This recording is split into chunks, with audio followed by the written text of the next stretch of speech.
தமிழ் தேசியம்னு நீங்க தமிழ் தேசியத்தின் தந்தை யாரு? ஐயா பெருஞ்சித்திரனார் தானே. அவரு தமிழுக்காக அவர் ஆற்றிய தொண்டு, அதன் பிறகு அவர் தமிழ் தேசியம்னா என்ன அப்படிங்கிறத எனக்கு தெரிந்த 5 பேர் அதுல முக்கியமான ஆட்கள்.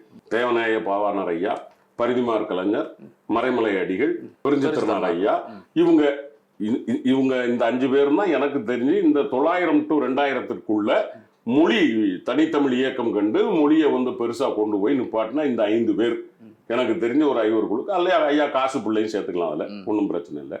இவங்க இத்தனை பேரும் திராவிடத்தை ஏற்றுக்கொண்டிருக்கிறார்கள்.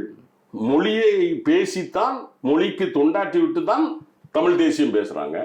அப்படி இருக்கும்போது மொழிக்குன்னு இன்னைக்கு வரைக்கும் ஒரு உச்சகட்ட ஆர்ப்பாட்டத்தை சொல்லுங்க தம்பி.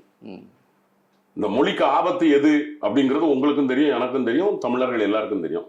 ஏதாவது ஒண்ணு அப்போ இந்த மொழி வளர்ச்சிக்கு, இந்த இன வளர்ச்சிக்கு ஒரு துரும்ப கூட கிள்ளி போடாம நீங்க ஆரியர்கள் எத்தனையோ போராட்டங்கள் அவங்க நடத்தி இருக்காங்க. எதுவுமே நீங்க என்ன நடத்தினாரு எனக்கு அதை சொல்லுங்க. இப்ப நாங்க ஆட்சிக்கு வர்றது அவங்க போராட்டம் நடத்தினா அதுவும் பிரச்சனையா இல்ல வைக்கக்கூடிய விமர்சனம் பிரச்சனையான்னு கேக்குறேன். நான் சொல்றது என்னன்னா, நீங்க முதல்ல உங்களுக்கு அந்த தகுதி இல்லைங்கிற நீங்க